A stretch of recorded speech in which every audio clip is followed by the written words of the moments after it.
days I cover on Breakfast Club, I'm in the school, Sydney String Academy, by 8 o'clock. I'm greeted by the always high energy children who regularly attend Breakfast Club, and I have developed a soft spot for. Running Breakfast Club with the rest of my team was one of the first responsibilities that was bestowed upon me when I began my journey as City Year. Overseeing the entertainment of a group of mainly Year 7 and Year 8 boys first thing in the morning was not something I was initially ecstatic about, but as time went on and familiarity and relationships grew, I'm grateful for this obligation. So this is me in a first period science class helping a student who seems to be stuck on a question. What do you think an antacid is? Out of the team, I am responsible for Year 8. They are an interesting year group, having spent the last years of primary school and the first years of secondary school on COVID restrictions.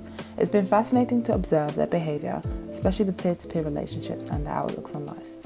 In a lesson, depending on which student or my focus is I'm shadowing for that period, I often provide classroom support in terms of behaviour management, as well as one-to-one support, as you can see here, within the classroom depending on the student. The way my timetable is set, I follow a different student on my focus list each lesson. This meant that in one day, I'd be dealing with about 3 to 5 students every day, one-on-one. And these students would vary in terms of what kind of help they needed from me. Some were on track for academic improvement, and I was paired with them in order to push them further. And others were given to me in order to find ways to monitor and help them improve with their in-class behaviours and attitude towards learning.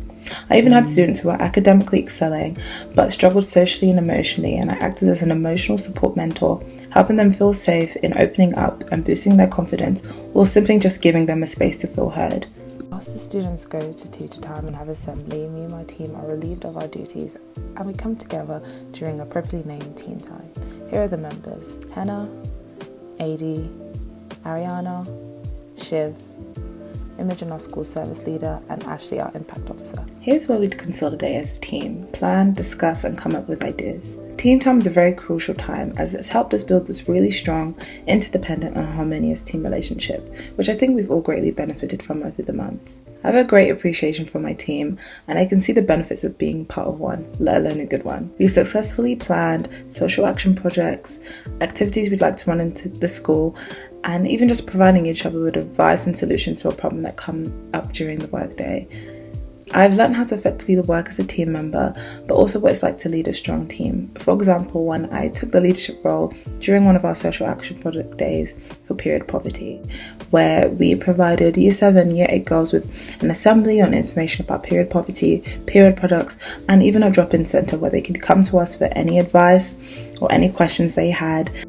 So typically after team time would normally be period 3, but I think you're sick of me talking about the lesson space. So let me talk about the workplace culture of both City Year and Sydney Stringer. City Year is a non-profit organisation whose main goal is to tackle education inequality with people like me, volunteer mentors, going into schools and helping where we can. I would say yes, it's had an impact of some sort. I always knew I wanted to work with children professionally, but I wasn't really sure if I wanted to get into the education sector. So it was really nice to get experience working behind the scenes in terms of education, especially working with children with special needs such as SEN students or EAL students, and being able to work closely with them and being able to see what actually goes in and how much work goes in to working with such students and working with them at a high volume.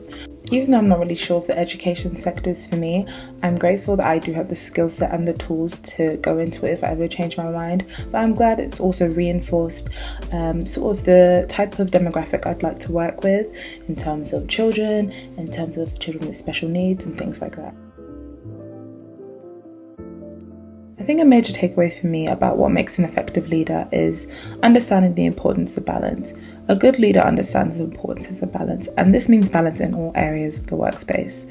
This means balance between understanding when to be aggressive and being the forefront and being the leader, and also taking a back seat and giving other people a chance and delegating roles and letting other people see what it's like to lead.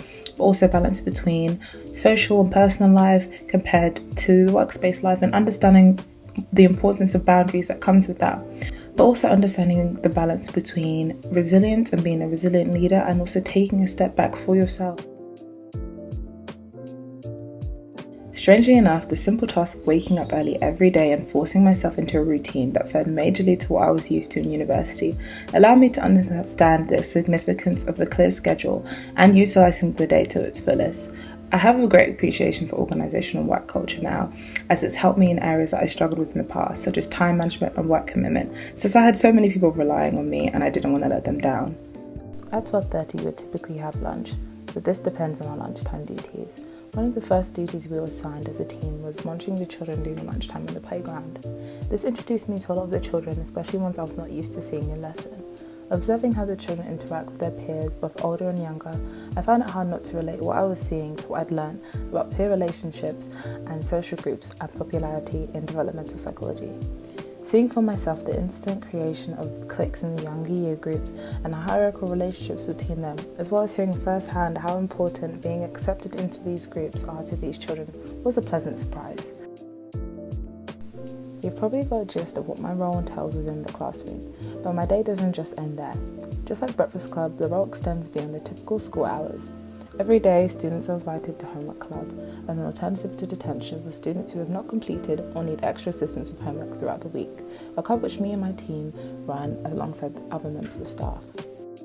Since I work within school 4 out of 5 days of the week, you're probably wondering what happens on the 5th day.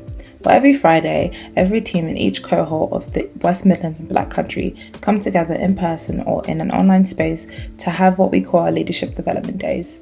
These are training sessions and events which are there to support us in our role in school, as well as provide community building and career development opportunities. Before we started our time in school, these days were dedicated to learning basic skills which would be beneficial to implement in work, such as learning how to handle safeguarding situations, how to plan interventions, as well as behaviour management and much more. Nowadays, these days can range from having guest speakers come in from City as industry partners such as DHL, who come in to give seminars and advice, to practical work such as our recent completion of a diploma in leadership and management, and even more laid back ventures such as holding our own culture day where we catch up with all the other teams and we accumulate knowledge and share stories. At the beginning of my placement, I can't lie, I was quite worried and I was quite nervous because I was going into a space and working with all these people I'd never met, as well as working in school, which I had done before, but this was at a much larger scale for a longer period of time. So I had my apprehensions, but this quickly dissolved once I met my team and I got to know them, I got to know the school system. And I got very, very comfortable quite quickly. Even though I did have a few bumps in the road, I still continued, I still pushed on, and I'm really glad. And now it's coming to an end. I wouldn't have done anything differently. I'm really glad I did this placement, regardless of how I felt in the beginning. I think it taught me a lot about myself and taught me a lot about what I really want in terms of my own professional development. So now you know what a typical day or week looks like for a volunteer mentor at City Year. And although I'm sad that it's coming to an end, I'm grateful that I'm able to look back retrospectively about how this experience has impacted me as a whole and how it's affected me in terms of my personal development.